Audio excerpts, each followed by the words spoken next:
guys, it's Emily, and today I'm here to bring you a quick wrap-up of 2 books that I read in July. I actually read these before BookTubeathon started, but because I wanted my BookTubeathon video to go up during BookTubeathon, or like right after it, I decided to push this video back till August. So let's just get into the 2 books that I finished in mid-July. The first book I want to talk about today is Days of Awe by Lauren Fox. This is a book that I saw on Patty's channel.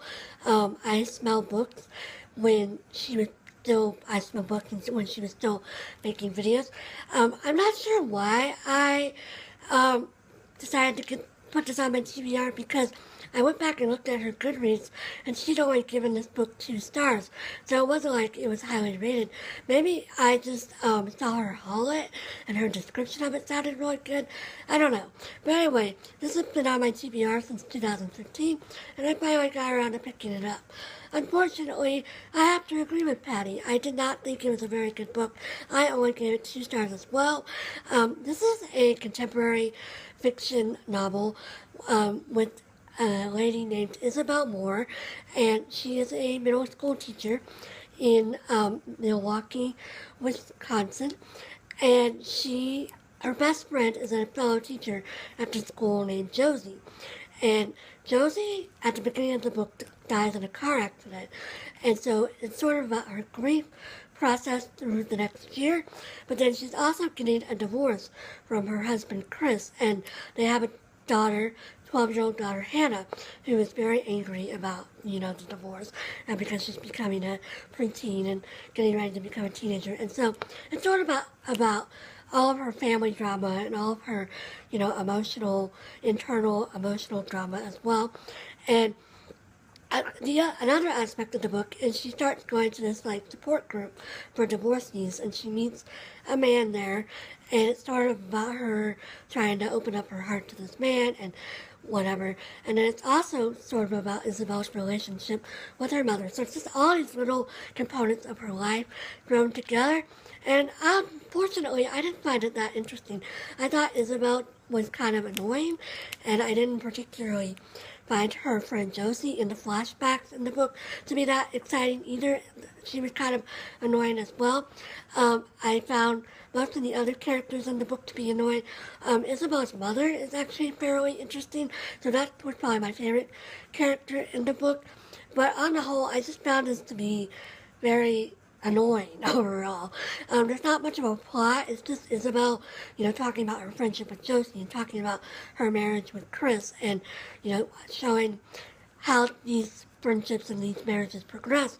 And Isabel is also sort of being irrational, and I know she's grieving, and people are irrational when they grieve, but, for example, she goes up to Josie's husband, Mark, and Mark and Isabel were childhood best friends, and Isabel was the one that introduced Mark to Josie. So it's not like Mark is a stranger to her or something. And she goes up to Mark and she yells at him in public because he's seen another woman a year after Josie dies. And you're kind of like, what? And she also tells Mark that she expects him to be miserable for the rest of his life, even though he's 45 years old. And it's not like he's an old man or something. I don't know. I just found this whole book to be extremely annoying, and I don't recommend it at all, unfortunately to say. But the last book I finished before BookTubeathon started, which I finished literally the day before it started, I think, was The Virgin Suicides by Jeffrey Eugenides. And I have read Middlesex and The Marriage Plot, both by Jeffrey Eugenides. And of course, this is his book that a lot of people know. And of course, it's been made into that famous movie. And so a lot of people know it from that. And this is about the story of the Lisbon sisters.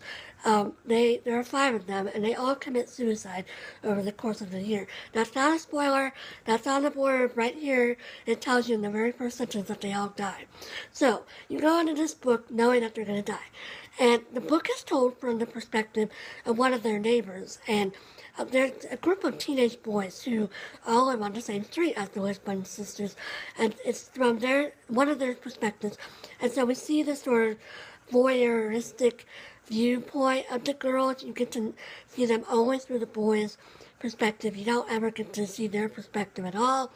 Um, I don't know. I didn't like this book very much. I found it annoying again. And I didn't really get what the point of it was. I was like, the boys didn't really see them as real girls. It was all of their fantasies, and like there was a lot of description of like their bodily functions that I found kind of annoying. Like they were talking about, like, okay, one part at one time they were talking about tampons. Like one of the boys was in the girl's bathroom and he finds this tampon in the trash, and he's talking about how like he thinks it's some like a sexy object because it's, you know, inserted into the girls, and it's like, what? Like, no girl would think a period is sexy, or tampons are sexy, and that's just such a weird boy thing to think, and I just was like, y'all are stupid. And then the other thing that annoyed me about this book was, okay, so this book takes place like a long time in the future, like at least 10, 20 years in the future. But the narrator talks about how like he never got over the Lisbon sisters. And every time he has sex with another woman, he thinks about the Lisbon sisters and how he was having sex with them, or one of them, and particularly Lux, who is, I don't know if she's the oldest sister, but she's the like the sexiest sister, I guess you would call her. And you're just like, okay, move on. And like we don't get enough of the girls to actually like see why these boys would still be harboring affection for them 20 years down the line. And I don't know, I just found it super annoying overall. And it's so short, but it was like, I just wanted it to be over. And I thought about DNFing it, but, you know, it's mentioned so often in pop culture, and it's kind of like, I don't know, I finished it, but I gave it 2 stars again, and I didn't really enjoy it, and I just found it annoying. I feel like I missed the train on this book, because everybody, like all my Goodreads people, most of them gave it like 4 or 5 stars, and I'm here like, what is the big deal? It's not that great. Like Middlesex is way better, in my opinion. And of course, Middlesex is the book he won the Pulitzer Prize for, so that makes sense. But I don't know. I would give this a pass. I mean, I wouldn't recommend this to anybody at all.